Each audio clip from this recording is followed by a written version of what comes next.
Aquí comienza el encuentro, donde las voces se liberan, en voces sin trabas, la conversación siempre anima. Desde el corazón de la comunidad, líderes se unen, comparten su verdad, historias de lucha, de pasión y de paz. En nuestro podcast cada voz tiene su lugar, voces sin trabas, escucha y verás. Líderes comunitarios con historias que inspirarán, un espacio para dialogar, para entender y conectar. Aquí en Voces Sin Trabas, ven a participar. Así que sintoniza, no te lo puedes perder. Historias que mueven, que te hacen crecer. Voces Sin Trabas, tu nuevo lugar, para aprender, para inspirar y para cambiar.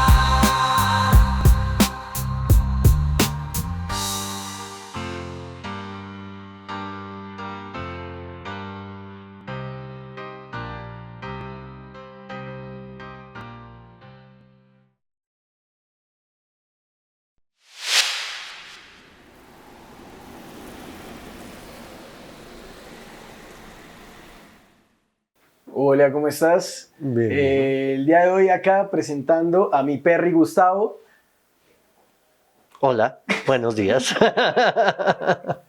¿Cómo vamos? Mi perri es el dueño acá de este lugar, el que se llama Galería 6 a 6. Funciona como un DBC. Así que hoy lo traemos como invitado para escuchar un poco de qué es todo esto. Pero vamos a empezar con lo más importante del lugar, que obviamente es él. Entonces, Gustavo, nos gustaría escuchar un poco de ti. Bueno, soy artista plástico, egresado de la Universidad Distrital, de la SAP, y hace poco terminé mi maestría en estudios artísticos, donde me planteaba una problemática y era, pues, qué importancia tiene el arte real en la comunidad.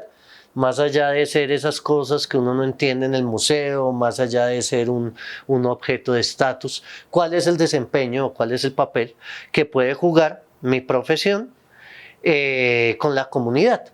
Y cómo abrirle campo también a los mismos colegas para que se integren a sus comunidades y desarrollen este ejercicio de pensamiento y de sensibilidad. Eso es básicamente lo que hago. El lugar se llama Galería 6 a 6. ¿Por qué el 6 a 6? Realmente es un juego de palabras y números. 6 a 6 es GAG, que son mis iniciales, Gustavo Armando García. Sí, pero también tiene una cantidad de juegos con la flor de la vida. El círculo se divide en 6 partes y esa prolongación 6 veces forma la figura de la flor de la vida. También son nuestros ciclos, ¿no? De 6 de la mañana a 6 de la tarde está dividido el día y la noche. Entonces hay un juego de palabras ahí bien interesante. Excelente escuchar cómo has jugado con todo para hacer de este lugar algo tan artístico, algo que va mucho más allá de es un lugar donde nos reunimos. Es verdad, esa palabra juego me gusta mucho porque el arte es un juego que se toma muy en serio y es desde el juego donde activamos nuestra sensibilidad, nuestra imaginación, nuestro sentido de vida. Son pulsiones vitales contrarias a las otras pulsiones.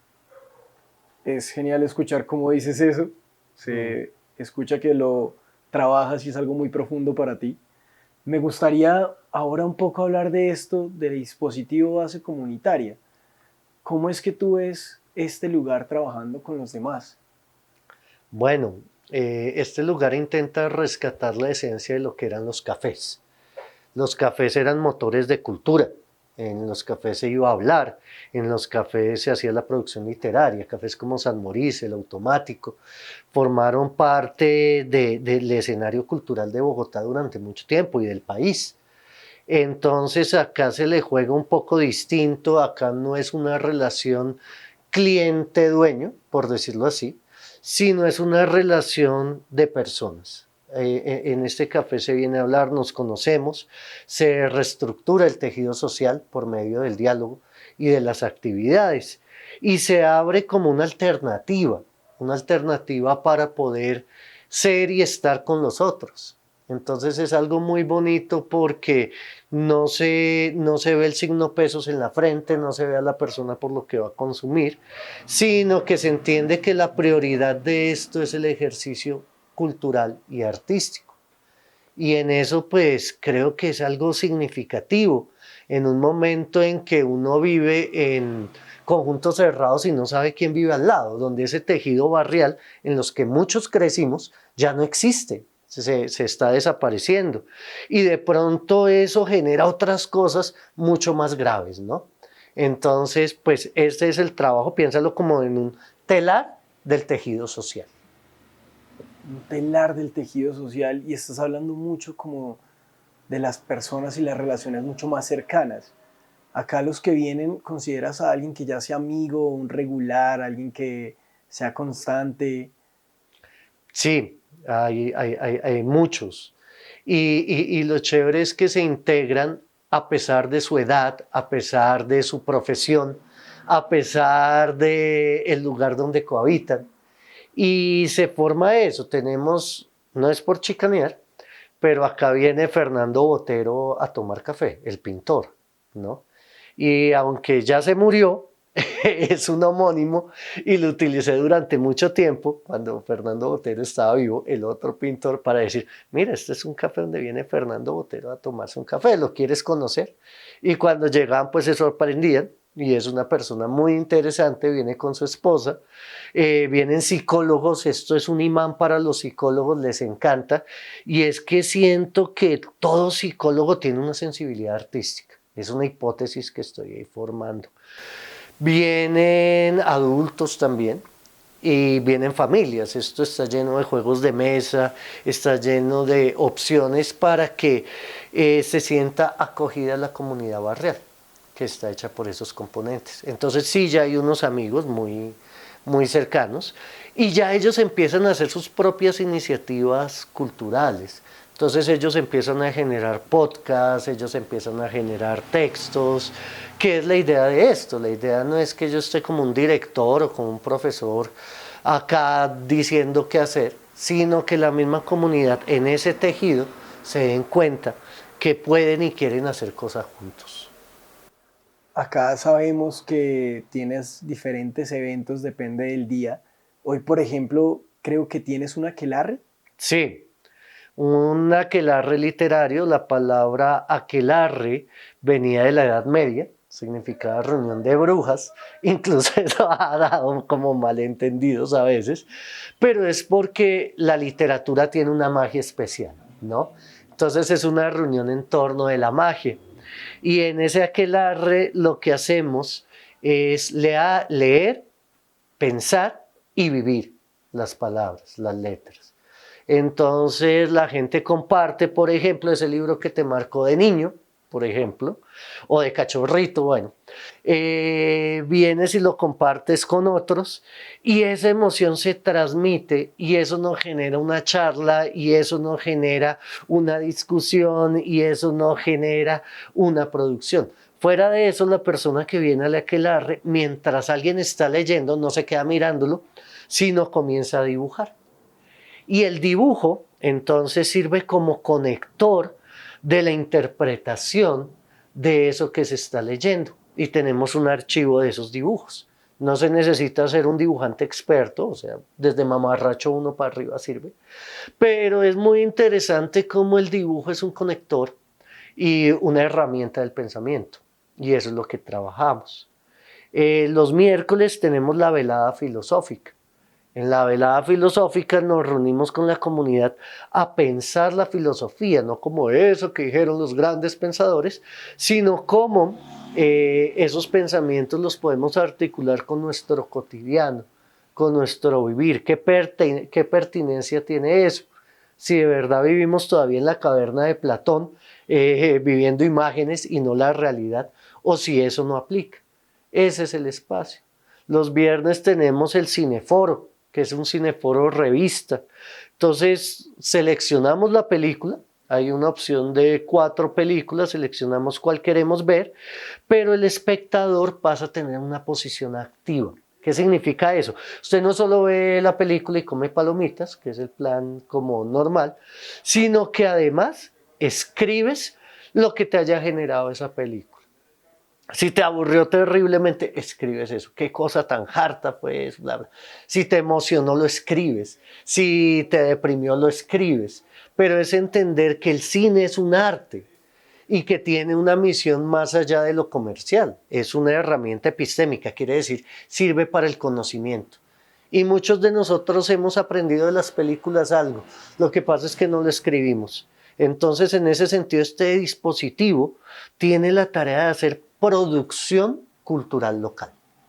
Es decir, no es simplemente es yo el señor artista, les muestro lo que hago y qué bonito lo hago, sino es nosotros producimos y producimos la cultura del barrio. Es eso. Muchas gracias, Gustavo. Y ahora, para que continuemos un poco con la esencia de nosotros, de Kennedy Sin Trabas, me gustaría preguntarte un poco por esto. ¿Cómo recibes a la comunidad que consume? ¿O cómo es el punto de vista tuyo hacia esto, hacia el consumo? Mira, se recibe a todo tipo de comunidad. O sea, si consumes o no, es tu problema, entre comillas. Pero siento que el consumo no es la enfermedad, sino es un síntoma. Y es un síntoma de un malestar social. Siento que si nos podemos unir y podemos generar nuevas actividades, nuevas oportunidades, nuevas relaciones entre nosotros, si tenemos cosas que nos hacen brillar más, si nos enamoramos de la literatura, del cine, de la pintura, del dibujo, esto va a quitar importancia a ese consumo. Si le empezamos a hallar sentido a la vida, si nos volvemos realmente vitales, si nos alegra realmente estar vivos y no nos la pasamos aburridos en un lugar donde lo único que hay que hacer es echar cerveza y hablar carreta, entonces pues posiblemente esto genere una posición diferente frente a eso. Entonces esa es la opción, esto es una opción diferente, es una opción de vida. Es una opción donde tú puedes ser quien quieres ser y no tienes censura. Es una opción donde puedes hablar de tus experiencias, donde puedes compartirlas y donde puedes alimentarlas. Entonces, en ese sentido, pues no se tiene un estigma al consumo y al consumidor, sino más bien se le tiene un cariño al ser humano y su potencial. Y de algo que estoy seguro es que el arte potencia al ser humano. Tú cuando dibujas eres tú en tu máxima potencia, ¿no? Todos en el colegio, cuando la clase estaba un poco aburrida, nos íbamos a la hoja última del cuaderno para poder escapar entre líneas a un estado interno. Y cuando sentimos esto, pues obviamente cobra una relevancia mayor la existencia, ¿no? Y la relación con los otros. Cuando tú te puedes ensoñar en una pintura, cuando ya dejas de verla superficialmente y te das cuenta, ay, vea lo que sucede, empiezas a sentir. Y siento que esa sí es la enfermedad. Y si curamos la enfermedad, pues se dan los síntomas. Tú hablas desde la esencia de la gente, de las personas, de una forma creo que muy tú. Me gustaría escuchar si has escuchado tú a otros acá, ya que recibes a gente de todas las edades y profesiones. ¿Qué has escuchado que digan ellos respecto a eso? A estos vecinos que vienen a compartir acá en la galería. ¿Qué opinan ellos de los parques y estos permisos que hay? Obviamente es un tema un poco tabú, muy estigmatizado por los medios y pues que los afecta directamente. Tengo un parque bellísimo que es el Parque de Aloha, pero es un sitio de consumo. Es normal que estemos acá tomándonos un tinto y llegue un aroma que no es incienso, ¿no? Porque, pues obviamente, este tipo de actividades hace que la otra población se aleje. Y para el consumo se buscan sitios alejados, sitios donde no vayan a ser incomodados. Lo que yo les he contado es que de alguna forma el tener la vista hacia acá, ¿cierto? Y el empezar a hacer actividades culturales acá, es una forma de tomar e incluir los espacios. Si yo tengo una presentación de teatro en el parque, posiblemente no vaya a ser el lugar más indicado para hacer mi actividad de consumo, porque no va a tener las condiciones de lo que yo busco, que es soledad, que es tranquilidad, que es que no me miren, porque igual hay una censura social muy fuerte. Entonces, esa es la actitud, los preocupa, ¿cierto? Y hablamos del tema seguido, porque pues obviamente es un riesgo que está a todos los niveles sociales y culturales. Pero estamos de acuerdo en eso, o sea, es el experimento de los ratoncitos. Hay un experimento donde colocan a 2 ratones con heroína, que es una droga fuerte, ¿no? De los psicoactivos, genera adicción física, además de psicológica. Y a un ratón le daban todas las condiciones para estar bien. Al otro lo mantenían en condiciones muy precarias. Obviamente, cuando lo separaron, fue más fácil que el ratón, que estaba en buenas condiciones, se rehabilitara, mucho más fácil, que el que estaba en condiciones precarias que no lo lograba. Sin irnos muy lejos, uno ve el ejemplo de los ratoncitos todo el tiempo en la calle, ¿no? Y de pronto el problema no es advertirle a mi hijo sobre el consumo, sino darme cuenta realmente qué tan vital es el entorno, qué tan feliz es él con lo que está haciendo, qué condiciones tiene, más allá de las económicas, que ese fue otro problema, ¿no? Que podemos suplir. Y ahí es donde entra esta tarea, ¿no? Entonces, cuando tú empiezas a sentir, es que el arte te hace sentir, punto, ¿no? La música te hace sentir, la danza te hace sentir, la pintura te hace sentir, y cuando sientes, entras en otro estado. No digo que sean santos, no digo que sean beatos, pero digo que son personas que le entregan su vida al arte y no a las otras cosas. ¿Te ha llegado alguien en algún momento en un mal viaje? Claro, claro, es muy común porque como estamos en el parque, hay gente que llega en estados alterados de conciencia, ¿no? Por psicoactivos, y se les ofrece un café o cualquier de esas cosas. Lo interesante es que se asombran, ¿no? Y empiezan a preguntar por todo y se les abre un mundo diferente de alguna forma y luego se vuelven clientes habituales del lugar. Obviamente acá no se puede consumir, es un sitio que tiene restringido el consumo, y eso hace que la persona vaya modificando un poco su estado al llegar acá. Tenemos personas que llegaban en estado de embriaguez, literal, y se daban cuenta que era un sitio cultural y ya, pues obviamente ya no llegaban en ese estado, porque no es un lugar para eso, no es una chichería, ¿sí? No es el lugar donde vas a escucharnos, es otra cosa. Y el contexto afecta a la persona. Y este es un contexto cultural y lo afecta. Uno se siente diferente acá, uno ya sabe que es un sitio diferente y que para eso y que es para otras cosas. No, y los entiendo totalmente porque yo no llegué en un mal viaje, pero llegué por el aroma. Yo llegué porque olía muy bueno y pues fui recibido por esta calidez del lugar y por la calidez que eres, porque todo el tiempo has demostrado que recibes a la gente. Sí, pues es que es la tarea, ¿no? Es la tarea del café. Entonces es muy chévere porque se vuelve un puente. A mí me gusta mucho esto es un ejercicio pedagógico realmente, esto hace parte de mi investigación personal. Y me gusta eso porque todos los días aprendo algo, porque hablo con las personas y lo que cuentan son cosas y anécdotas, y tanto así que ya es normal que esté abierta la puerta del café y que pasa el señor, hola, hola, ¿cómo está? ¿Cómo me le ha ido? Bien, sí señora, ¿y cómo está? No, bien, no, porque se empieza a generar como no solo esa aceptación, sino ese estatus de vecino y de lo que significa tener un vecino artista. Y es muy chévere también porque se rompen muchos imaginarios, ¿no? Dicen artistas y vienen todas esas referencias, generalmente bastante cándidas, pues que sean en la televisión y que sean en el cine, donde los artistas son locos. Y ahí sí, como decía Dalí, la única diferencia entre yo y un loco es que yo no estoy loco. Entonces podemos hablar de cosas diferentes, interactuar de cosas diferentes y aportarle al barrio. Y no solo el barrio, acá viene gente de Soacha, viene gente de Kennedy, de varias partes.